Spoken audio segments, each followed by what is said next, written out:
Olá, está no ar mais um Conexão Ciência. A convidada de hoje é a pesquisadora da Embrapa, Núbia Correia. Seja bem-vinda, Núbia. Obrigada, Juliana, pelo convite. Para mim é uma grande honra participar do programa e espero complementar e colaborar no que for possível. Ok. Hoje, então, vamos conversar sobre plantas daninhas. Não saia daí, o Conexão Ciência já está no ar.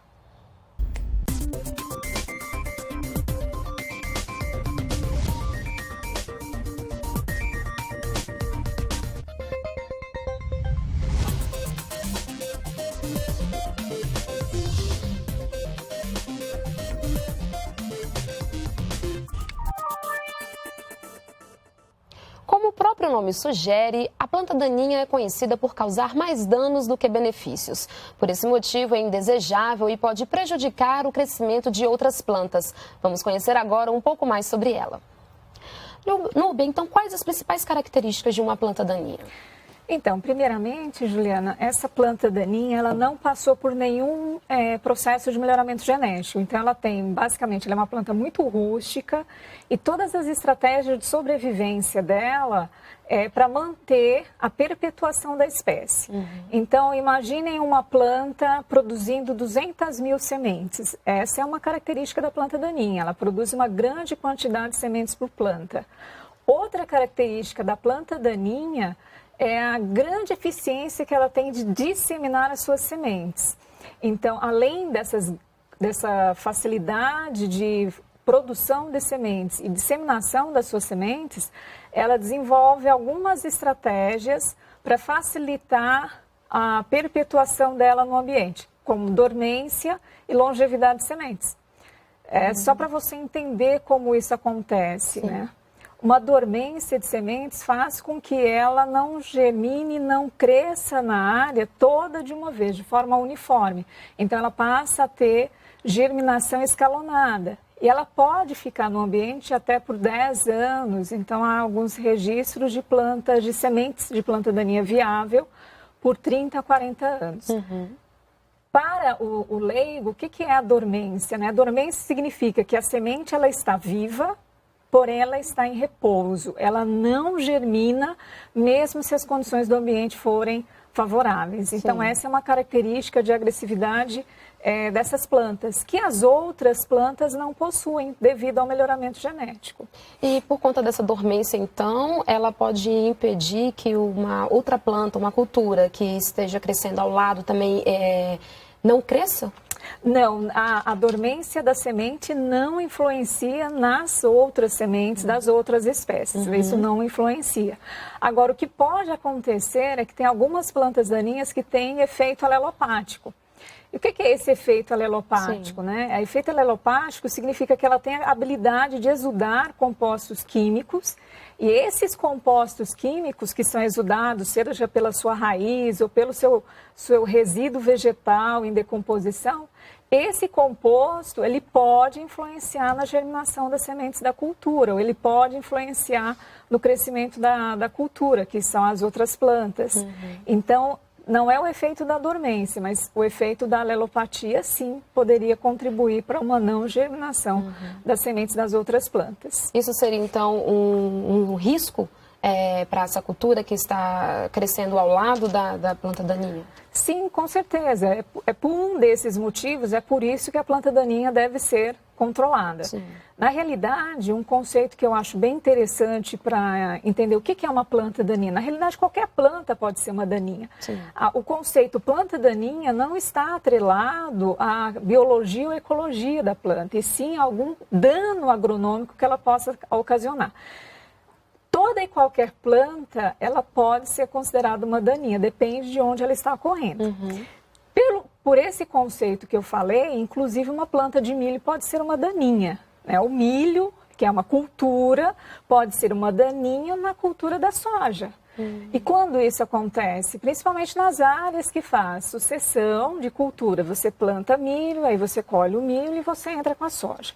Aquela semente de milho que sobrou ali, ela vai germinar e vai infestar a soja, que é um dos transtornos que a gente está tendo hoje. Hoje em dia, uma das principais gramíneas na soja é o milho voluntário. Núbia, e onde que geralmente, né, as plantas daninhas ocorrem? lugar. Você tem planta daninha no quintal de casa, no jardim, no parque, na praça, na agricultura, na pecuária. Então, a gente tem a planta daninha para todo lugar. Nas margens de rodovia, nas margens e leitos de ferrovia, você tem planta daninha e elas devem ser controladas, porque senão ela causa acidente. Na pecuária, ela pode ocasionar intoxicação de animais, porque existe muita planta que é tóxica para o gado. Então, se o gado faz alguma ingestão dessa planta, se ele come, se ele se alimenta da folha, ele pode se intoxicar e aí ter algum transtorno que ser bem maior. Na agricultura, o prejuízo que se tem é a respeito de que essa planta ela está competindo com a cultura, principalmente por água, luz, nutrientes e espaço. Né? E essa competição ocasiona os danos diretos e indiretos. Nesse caso aqui, a gente tem uma imagem que demonstra bem essa competição, é isso? Exato. Aqui é que planta que seria? Então, essa daí é a cultura do amendoim, essa daqui, a central. E essas plantinhas que estão nascendo aí são as plantas daninhas. O que é interessante chamar a atenção é que no início do desenvolvimento a planta daninha ela é muito pequenininha. Então ainda não tem uma competição estabelecida. Agora, se o produtor ele leva nessa questão, não, a planta daninha está pequenininha, então não vou controlar. Passados umas semanas, quando ele retornar na área, a planta daninha já está tomando a cultura dele. Então, esse é um outro grande problema. O produtor ele tem que ficar atento à questão do manejo já no início da instalação da sua cultura. Nesse caso aí, é o exemplo de uma infestação de planta daninha com o amendoim. E elas são fáceis de serem identificadas? Depende, Juliana. Pequenininha desse jeito, como você mostrou na foto, não é fácil. Isso eu falo para você. Eu trabalhei 8 anos na universidade e os meus alunos tinham muita dificuldade para fazer essa identificação, principalmente de espécies gramíneas. Então, você identificar uma gramínea de outra é bem complicadinho, principalmente quando ela está pequenininha. Quando ela está grande já, com inflorescência, fruto, semente, facilita um pouco. Mas, mesmo assim, ainda é um pouco complicado dependendo da espécie, porque você tem várias espécies, né? E espécies do mesmo gênero. Então, você tem espécies com uma característica morfológica muito parecida, muito similar. Então, isso dificulta bastante no momento da identificação. E por que elas surgem, né, em espaços que geralmente são destinados para outras atividades? Elas surgem, primeiro, porque tem semente. Tem semente no solo. Isso é uma característica natural. Por isso que uma das denominações dessas plantas é de planta invasora, planta infestante ou vegetação espontânea. Porque ela nasce espontaneamente, já que tem semente no solo. Sim. A denominação daninha tem o cunho agronômico, as do dano que ela vai ocasionar. Agora, se a gente vai pelo outro lado, que ela nasce numa área de forma espontânea, porque já tem sementes dela naquele solo. Essa sementeira, ela pode ser introduzida, você pode estar introduzindo essa semente na sua área, falando isso em termos de produtor. Sim. O produtor ele pode introduzir uma semente de planta daninha na área dele, principalmente por vias de semente, de outras plantas, de culturas, né? Ou por máquina agrícola com resíduo de planta daninha, resíduo de frutos, semente, principalmente colhedoras. Então, essas máquinas que vão de uma área para outra fazer determinado serviço, podem estar levando semente de planta daninha e infestando ou iniciando uma infestação de uma área, a introdução de uma planta daninha numa área. E elas podem afetar qualquer tipo de planta, de cultura, no caso, né? Sim, na realidade, todas as culturas, depende muito do local onde a cultura está instalada, são afetadas. A gente observa a infestação de planta daninha no tomate, na cebola, na cana, no amendoim, nas perenes, então citros, mangueira. Todas essas plantas, como elas são plantadas no solo e o solo tem banco de sementes de planta daninha, então imaginem que aquele solo ali, ele é um reservatório de sementes. Sementes do quê? De sementes dessas espécies que são naturais, elas são espontâneas, elas estão ali na área. O que a agricultura faz, ou a pecuária, é ir amenizando o impacto dessas plantas, reduzindo esse banco de sementes. Mas até então, todas as áreas têm sementes. Então, todas as áreas são passíveis de ter planta daninha e prejuízos ocasionados por elas. E o tamanho do prejuízo vai depender do tipo de cultura? Vai depender do tipo de cultura, da infestação que você tem na área. E essa infestação depende da espécie que você tem, da densidade de plantas por metro que você tem. Então, na foto que você mostrou do amendoim, por enquanto a densidade é baixa. É baixa porque as plantas estão pequenas, mas com o tempo vai nascendo mais plantas, elas vão crescendo e aí o efeito vai ser maior. Então, depende da espécie que você tem, da densidade de plantas, que é o número de plantas por metro quadrado. Vai depender também da época que vai ocorrer essa convivência. Porque às vezes você tem a cultura e a planta daninha só vai acontecer lá no final do ciclo dessa cultura. Então você não tem perdas por competição. Você pode até ter algum tipo de prejuízo, mas por prejuízo, interferência na colheita. O outro dano indireto que ela ocasiona também é que essas plantas podem ser hospedeiras, servir de abrigo para praga, nematóide, doença. E é um outro prejuízo, porque você está desenvolvendo toda uma estratégia de manejo, só que na realidade você deixa lá alguns escapes de plantas daninhas na sua área e elas estão servindo de abrigo para esse tipo de patógeno, de bactéria e nematóide e assim vai. E ela se desenvolve melhor a um determinado tipo de clima ou qualquer clima? Qualquer clima. Aí você tem as adaptações. Por exemplo, tiririca, que eu acho que é a planta daninha mais conhecida entre os leigos, tiririca se adapta muito bem em todo tipo de solo, e principalmente nos solos mais compactados. Então, solos compactados, de baixa fertilidade, média fertilidade, alta fertilidade. Então, mas temos espécies mais adaptadas a uma condição de solo mais ácido, solo mais arenoso, solo mais argiloso. Porque hoje, Juliana, a gente tem uma gama de espécies muito grande. Eu poderia falar para você aqui, sinceramente, no Brasil, mais de 200 espécies de plantas daninhas. A gente tem as principais, as mais populares. Mas, dentro dessas, cada uma tem um patamar de exigência, tem uma necessidade. Então, é um pouco diferente e um pouco complicado também. Ok, Nubia. Então, no próximo bloco, nós vamos falar um pouquinho mais sobre essas espécies. Ok. Vamos para um rápido intervalo e voltamos já.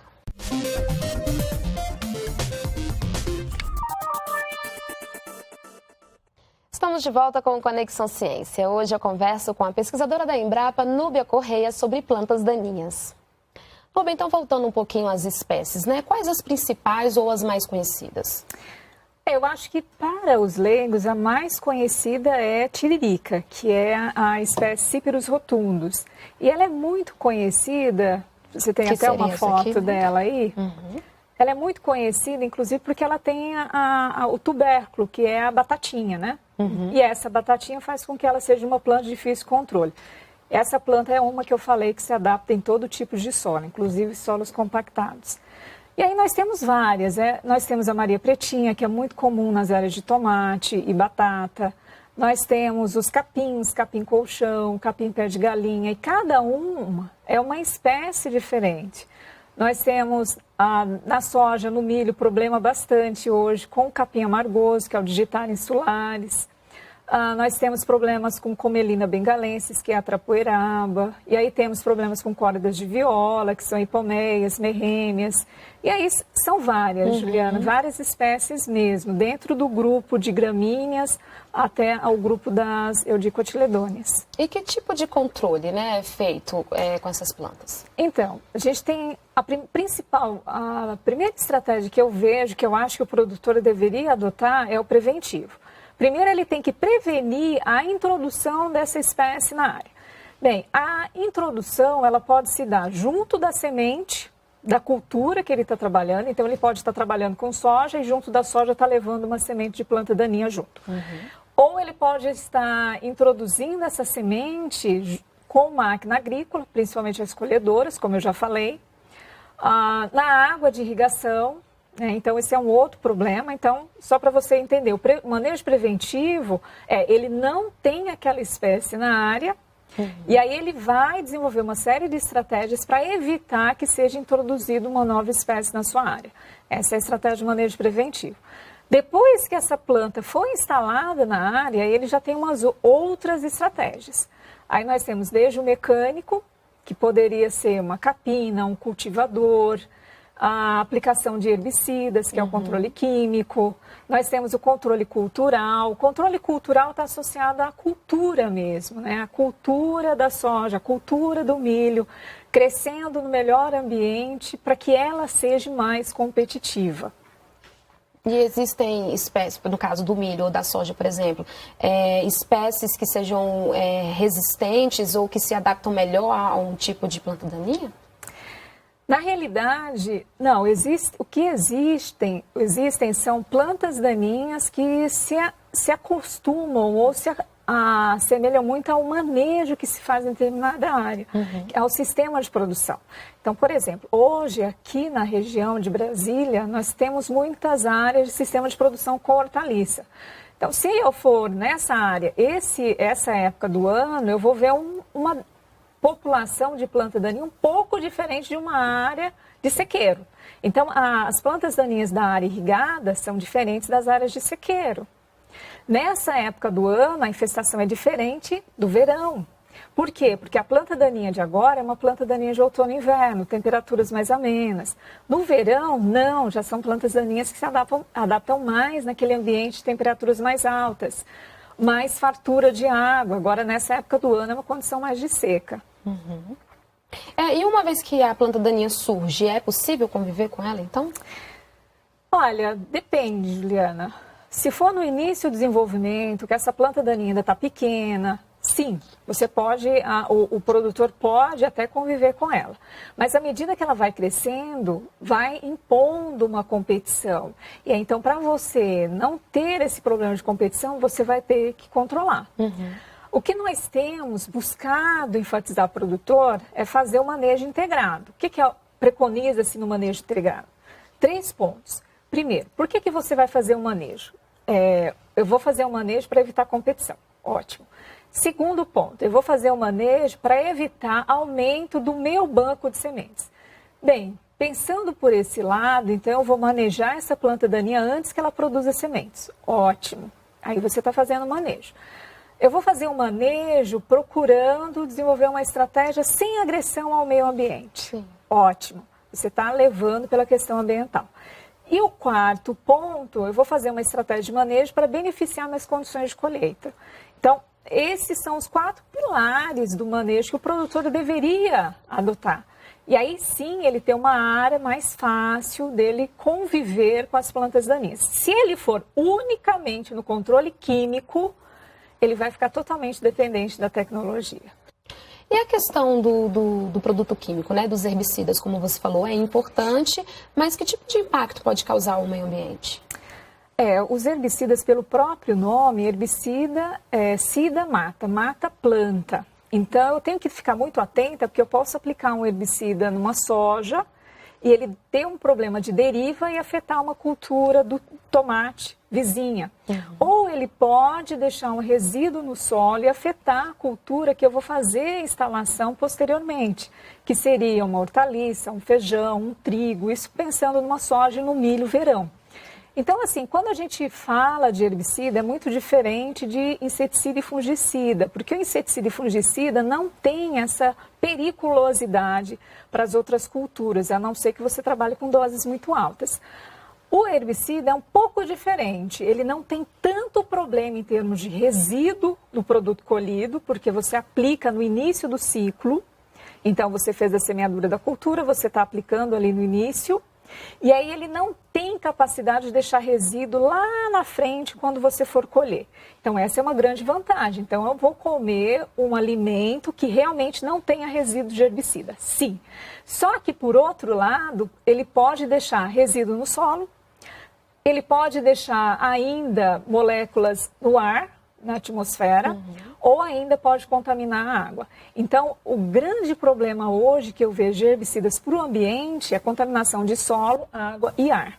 Contaminação do produto colhido, que pode ser um grão, pode ser um fruto, isso daí é muito pouco provável, porque geralmente eles são pulverizados bem antes desses produtos serem produzidos pelas plantas.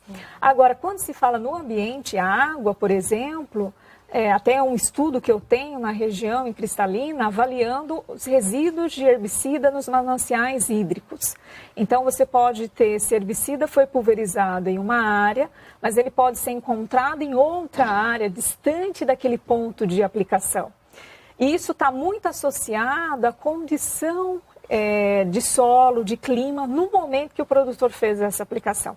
Porque ele pode ser perdido por deriva, por lixiviação, por escorrimento superficial, e aí contaminar algum manancial de água. Esse é um prejuízo. Mas está associado não ao herbicida em si, sim, mas a as práticas de manejo que o produtor tem que adotar na sua área. Senão, realmente vai ser um problema. Então é importante saber usar o produto, né? Sim, o herbicida é um produto extremamente técnico. Eu recomendo até, e eu acho que é interessante, o produtor, sempre que fizer uso da molécula, que faça consulta com o engenheiro agrônomo. Por quê? Porque é um produto que pode, inclusive, matar a própria cultura dele. Se ele utilizar a dose não recomendada, se ele aplicar fora da época indicada na bula, ou se ele utilizar algum outro produto em mistura que pode potencializar o efeito do herbicida, ele pode dar uma fitointoxicação tão alta na sua cultura e inviabilizar a produção agrícola ali, porque ele vai perder 20% a 30% da produção. E isso é um prejuízo substancial, porque a gente sabe que hoje as margens de lucro na agricultura são muito estreitas. E com o tempo, Núbia, a planta daninha ela pode criar uma certa resistência também a esses produtos? Pode. O que acontece no campo, Juliana, é que nós temos uma grande diversidade de indivíduo mesmo, planta. Então, você tem a mesma espécie de planta daninha, mas com 1000 plantas naquela área. Naquelas 1000 plantinhas, uma é um pouquinho diferente. É a mesma espécie, só que aquela uma planta nasceu com uma característica metabólica diferente. Ela consegue metabolizar, ou ela não absorve, ela não transloca o herbicida. Então você aplica, 999 morre e uma sobrevive. Isso daí é uma coisa normal, é natural. Nós, seres humanos, somos da mesma espécie, nós somos diferentes. Então, as plantas, da mesma forma, elas não são idênticas. Bem, só que aí o produtor, ele utiliza sempre o mesmo herbicida. Aí ele vai na próxima etapa e pulveriza novamente o mesmo produto. O que vai acontecer? Aquela planta que sobreviveu na primeira aplicação, ela vai produzir sementes, ela vai aumentar o banco de sementes do solo e só quando 30% a 40% da área não for mais controlada, aí que ele puxa, tem algum problema, porque eu estou aplicando o herbicida e não está controlando. Na realidade, houve uma seleção de resistência por um uso indevido do herbicida. Vamos ver agora, então, para finalizarmos, né? As plantas daninhas, então, elas só apresentam pontos negativos? Tem algum ponto que beneficia, né, a favor da agricultura? Sim, tem vários pontos positivos. Por exemplo, a gente tem plantas daninhas que são forrageiras. Ela é considerada daninha porque naquele momento ela está indo contra os interesses do homem. Por exemplo, Braquiária decumbens, né? O capim braquiária é uma forrageira. Então, assim, você pode ter Braquiária decumbens como pastagem, mas você pode ter Braquiária decumbens na cana-de-açúcar. Na cana, não me interessa, mas como pastagem, sim. Capim colonião, da mesma forma, é uma excelente forrageira, mas também pode ser encontrada em outro tipo de ambiente agrícola. A própria mucuna é um adubo verde, mas você também pode encontrá-la infestando culturas. Então, quando você tem plantas servindo como forrageira, adubo verde, fontes de pólen, néctar para inimigos naturais, você tem uma diversidade muito grande. Eu até brinco que eu já tive alguns alunos que saíram da universidade e depois falaram assim, professora, eu estudei muito planta daninha com a senhora, mas depois eu fui trabalhar com planta medicinal e estavam lá grande parte das espécies. Sim, porque na realidade, biologicamente, elas não são daninhas. Elas são daninhas porque em determinado momento elas se encontram em um lugar que não é desejado. Luba, então muito obrigada pela entrevista e pelos esclarecimentos. Eu que agradeço a oportunidade, tendo qualquer outros esclarecimentos a prestarem sobre o assunto, estou à disposição. Ok, muito obrigada. E o Conexão Ciência termina aqui. Confira os dias e horários das reprises na página da EBC ou da Embrapa na internet. O programa também está disponível no canal da NBR no YouTube. Obrigada pela companhia e até a próxima semana.